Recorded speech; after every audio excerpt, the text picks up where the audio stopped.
मैं 71 से होमगार्ड में थी और जब युद्ध का माहौल चल रहा था तब ब्लैकआउट थी भुज में। उस वक्त हम सब महिलाएं शहरी गलियों में घूम के ब्लैकआउट कराती थी। हॉस्पिटल में नर्सिंग की नौकरी कर रही थी। लड़ाई का माहौल हुआ और लड़ाई हुई शुरू, उससे पहले हम होमगार्ड में शामिल हो गए थे। हमारा पूरा प्लाटून था, महिला प्लाटून था होमगार्ड में। मेरी माता थी, वो कच्छ की प्रथम महिला होमगार्ड थी। 71 की बात करते हैं तो 71 में कच्छ का इलाका है, वो सरहदी इलाका है। 101 बॉम्ब पड़े थे कच्छ पे, लेकिन फिर भी कोई भी मरा नहीं था। आदमी, इंसान, कोई जानवर या कोई चिड़िया। आज भी बड़े हो गए हैं, लेकिन फिर भी सब बहनों में इतनी ताकत है लड़ने के लिए। अगर हम इन दोनों बहनों को हाथ में बंदूक मिल जाए तो डेफिनेटली वो फायरिंग कर सकती है। हमको यही चाहिए है। हम तो सरकार से ये बोलते हैं कि हमारे हाथ में बंदूक दो, हम भी काम करेंगे, हमको भी करना है। पहलगाम हमले के बाद भारत और पाकिस्तान के बीच तनाव काफी हद तक बढ़ गई है और ये बात अब युद्ध की तरफ जाती हुई दिख रही है। इसी बीच पाकिस्तान के साथ 1971 में हुए युद्ध को लेकर के महिलाओं ने अपने अनुभव को साझा किया है। 1971 में हुए भारत पाकिस्तान युद्ध के दौरान गुजरात के भुज शहर की महिलाओं ने भी काफी अहम योगदान दिया था। जिस दौर में महिलाओं को घर से निकलने पर मनाही थी, उस दौरान भुज की इन महिलाओं ने होमगार्ड सर्विस ज्वाइन किया। भारत पाकिस्तान युद्ध के दौरान शहर में ब्लैकआउट कराना हो या फिर घर घर जाकर लोगों को सचेत करना हो या जागरूक या फिर अन्य प्रशासनिक कामकाज, इन महिलाओं ने देश हित में युद्ध के दौरान वो सभी काम किए जो महिलाओं को उस दौरान करने पर पाबंदियां थी। महिलाओं ने युद्ध के दौरान अपने अनुभव को साझा किया है और उन्हीं महिलाओं से सुनिए कि 1971 युद्ध के दौरान क्या माहौल था और किस कदर इन महिलाओं ने अपने जज्बे से भारतीय सेना की और देश की काफी हद तक मदद की थी। मैं 71 से होमगार्ड में थी और जब युद्ध का माहौल चल रहा था तब ब्लैकआउट थी भुज में। उस वक्त हम सब महिलाएं शहरी गलियों में घूम के ब्लैकआउट कराती थी। घर वाली स्त्रियां बहुत घबराई हुई थी, फिर भी हम उन्हें हिम्मत देती थी, घबराओ नहीं। और पाकिस्तान वालों ने ये बमबार्ड किया भुज पर।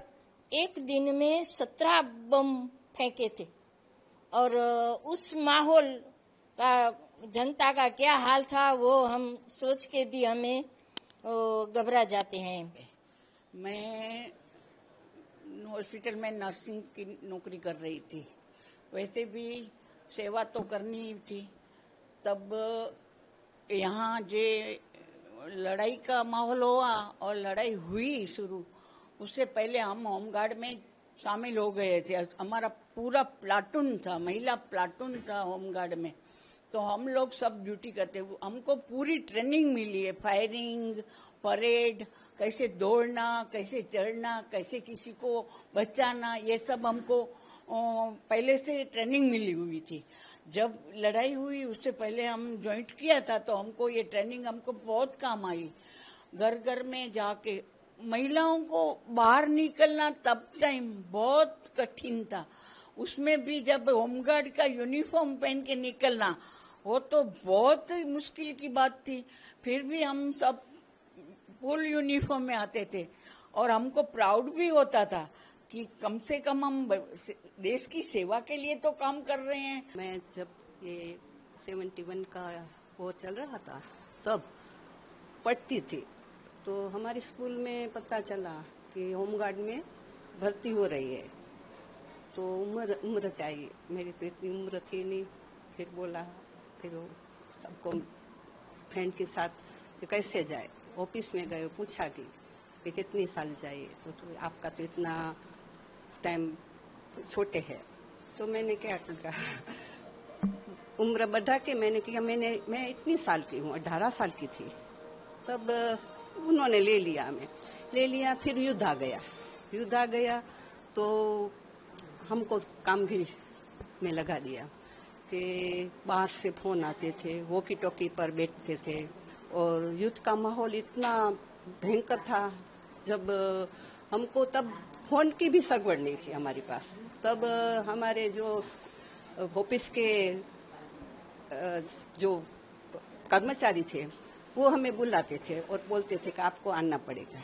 तो हम 2 किलोमीटर हमारा घर दूर था, पैदल जाते थे ऑफिस में। और जब हमको बुलाते हैं तब जाते पैदल जाते, सुबह जाते हैं और खाना तो कुछ हम लेकर खा लेते थे। तब ऐसा माहौल भी नहीं था कि हमको वहाँ खाना मिल जाए ऑफिस में। मेरा ये माँ जो थी, मेरी माता थी, वो कच्छ की प्रथम महिला होमगार्ड थी। और उस जमाने में 65 की साल में जब लड़ाई हुई थी तो उसके बाद जो जवान घायल हुए थे उनके लिए ब्लड की जरूरत पड़ी, तो वो भी उन्होंने ब्लड डोनेट किया। 71 की बात करते हैं तो 71 में कच्छ का इलाका है वो सरहदी इलाका है। तो कच्छ के सरहदी इलाके में करीबन उस जमाने के रिपोर्ट के मुताबिक 101 बॉम्ब पड़े थे कच्छ पे, लेकिन फिर भी कोई भी मरा नहीं था, आदमी, इंसान, कोई जानवर या कोई चिड़िया। तो ऐसे माहौल में हमारी बहनें ने जो काम किया है, उनका जुस्सा था। जब आज भी जुस्सा, इतनी बड़ी उम्र की बहनें 70 से आगे बढ़ चुकी है, लेकिन फिर भी उसका जुस्सा वही है। आज मैं भी यही बोलती हूँ कि मेरी माँ ने हमको ऐसी ट्रेनिंग दी है। मैं खुद भी एनसीसी की सार्जेंट रह चुकी हूँ। जब भी देश पर आतंकी हमला हुआ है, कभी भी देश में जरूरत पड़ी है, तब हमारी महिला ने पहले मोर्चा संभाला है। आज भी बड़े हो गए हैं, लेकिन फिर भी सब बहनों में इतनी ताकत है कि कुछ नहीं कर सकती, लेकिन आपको एक बल दे सकती है, काम कर सकती है। आज भी हम लड़ने के लिए, अगर हम इन दोनों बहनों को हाथ में बंदूक मिल जाए तो डेफिनेटली वो फायरिंग कर सकती है। हमको यही चाहती है। हम तो सरकार से ये बोलते हैं कि हमारे हाथ में बंदूक दो, हम भी काम करेंगे, हमको भी करना है।